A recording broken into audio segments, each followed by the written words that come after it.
ABC Listen. Podcasts, radio, news, music and more. Hi, I'm Sam Hawley, coming to you from Gadigal Land.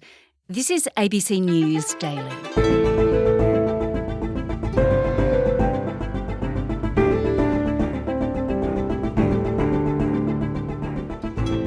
When you're halfway through building a new home or renovating one and the builder goes bust, it's devastating for everyone involved. And more people are finding themselves exactly in that position, with building company insolvencies at the highest level in almost a decade. Today, business reporter Michael Yanda on what the crisis in the industry says about the wider economy and where we're heading next.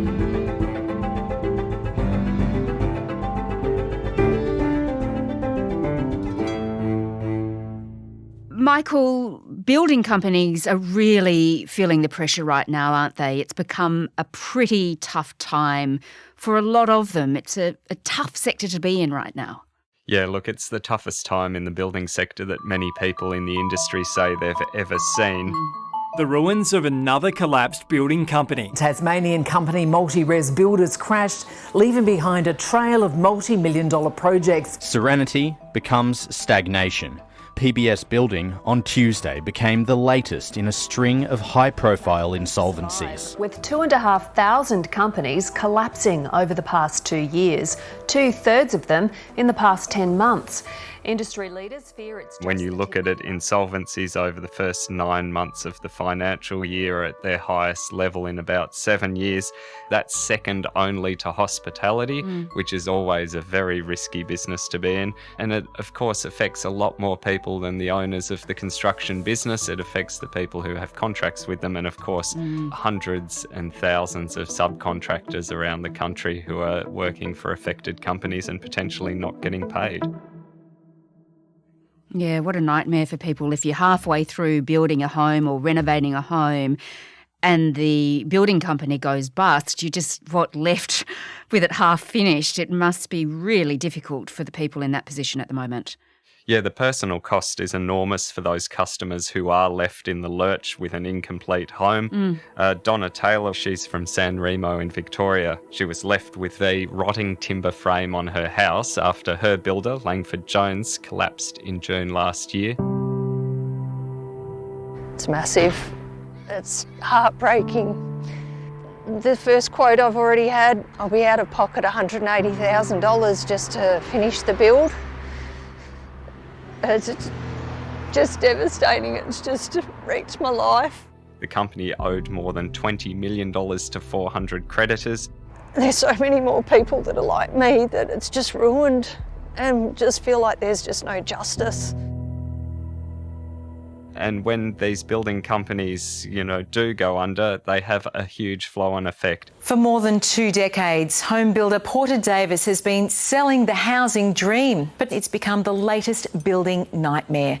The high-profile company has We're talking, in the case of Porter Davis alone, about 1,700 unfinished homes and nearly 800 further projects that were under contract but where construction hadn't begun. Oh, gosh. The company had nearly 500 employees, many of whom were made redundant as soon as it entered into administration. Gosh, yeah. Okay, so Michael, let's just step back for a moment because this is all, in a sense, a bit of a shock because up until recently, lots of people were really, really keen to get builders in to renovate their homes or build new homes. Things were really good.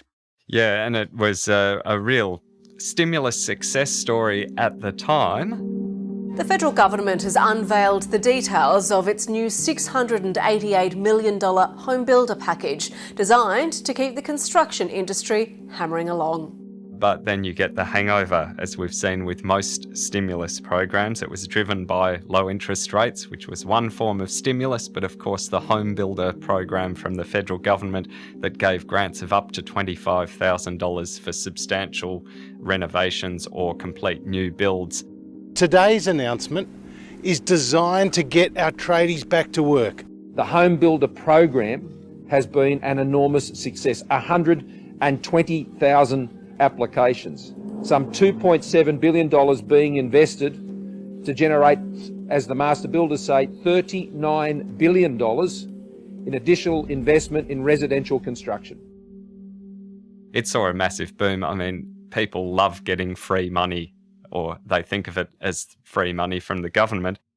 Ironically, most of the people who took up those grants have probably ended up paying well over $25,000 more due to all of the increased costs that have come through from all the demand. Yes. And of course, all that demand came through at a time when we had COVID disruptions to supply chains.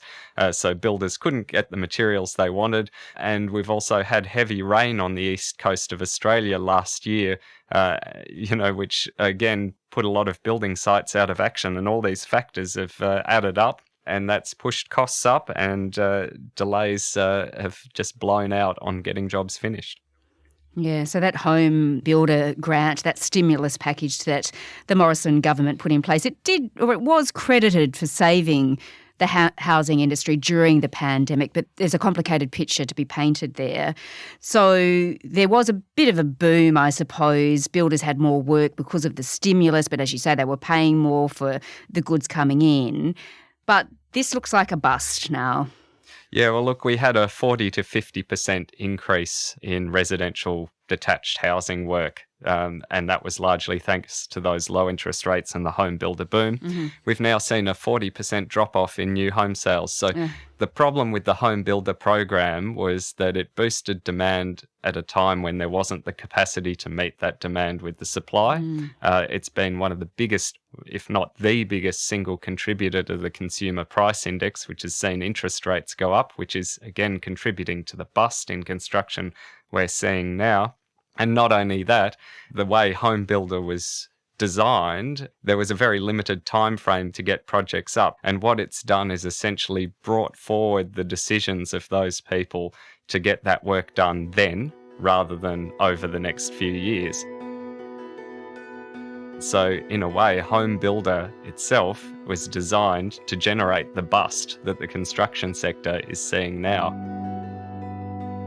Because all the people who were planning to renovate over the next 4 or 5 years suddenly went, oh, free money, I'll do it now. And then also it sparked a lot of the inflation that's seen rates rise. Rates rise, construction demand goes down a lot.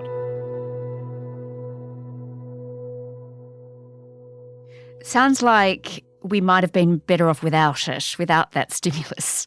Well, hindsight is a wonderful thing, and at the time things were looking very dire. And as it turned out, things weren't quite as bad as what everyone was fearing. A bit like in the 2008 global financial crisis, where the federal government's stimulus was criticised for being excessive, you could argue the COVID pandemic stimulus faces a similar criticism, but on steroids, because it was that much larger. Let's just look at the builders again, because they were in a tricky position, of course, during the pandemic, but also it's just the way they operate that actually makes things quite difficult for them, doesn't it, when it gets financially tough, when the economy goes into a bit of a dive. That's right. And it's because of this fixed price contracting. So when, unlike most goods and services, where if you've got a long-term service provision and that company that's providing you the service, their costs go up, they can usually pass it on. In building, the practice is to lock in the cost of the job at the beginning so that you know what you're signing up for, which is great in normal circumstances. But the builders have seen their costs go up, just over the past year. Building materials costs went up more than 14% on average, even doubled in price for some things. And labour has also become more expensive because of the worker shortages. So while wages growth across the economy is, 3.7%, the cost of getting tradies has gone up more than 9% over the past year. Yeah, and I can see that some people have sort of dubbed this time as a profitless boom for the industry, and that there's this term zombie companies, that there were these companies out there that really should have already been insolvent. That's right. We had, during the pandemic, a relaxation of normal insolvency laws that quite rightly allowed businesses that were stuck in very unusual circumstances, forced by the government in many cases, not to operate or not to operate normally, that protected them from being pushed into insolvency and having to wind up the company. Well, now that's all been unwound. And the other big one is that the tax office wasn't actively pursuing debts during the COVID period. And it's now owed something like $60 billion, and a large part of that is from small and medium enterprises. And now the ATO is gradually starting to chase those debts, and those are often the trigger that push a business over the line into insolvency. Okay, so some builders we know are doing it really tough right now, but Michael, what does that say about our wider economy? What does it mean? In the immediate sense, the construction industry is kind of a unique case because of everything we've just discussed. But that's not to say that there won't be other industries getting into trouble. Hospitality has enjoyed quite a boom since COVID lockdowns ended, but with 11 interest rate rises with the cash rate at 3.85%, people are starting to run out of cash. And all the indications are that consumer demand is dropping and dropping quite quickly. The first place to be hit has been retail, particularly all the household and electronic goods we bought during the COVID lockdowns, which we don't need to buy again. But the next place people are going to cut back is going out, hospitality, and we might start seeing the insolvencies, which are traditionally very high in that sector, rise higher still. Yeah, well, let's hope not. I can see that sharp downturns in the housing construction were features of the initial stages of recessions in the early 80s and the 90s. So I'm hoping that this is not a sign of where we're heading. We're not heading in that direction, are we, Michael? Look, it's very hard to raise interest rates from near zero to nearly 4%, and many economists think they'll get above 4% without doing a lot of damage to demand. So we really are on a narrow path to avoid recession, and it could be just that the construction industry is the first sector to feel that. On the other hand, for that particular industry, it might be one of the first ones to get out of its problems because we're seeing such strong population growth, such a housing shortage, huge increases in rents, and at some point we're simply going to have to build more homes for people to live in. So in the medium term, for the construction firms that can survive this difficult period, they may actually see a brighter future over the next few years.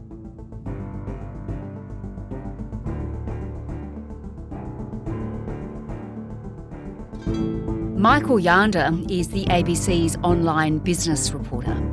You may have seen that PwC has ordered 9 partners to take leave immediately as it deals with the fallout from the tax leak scandal.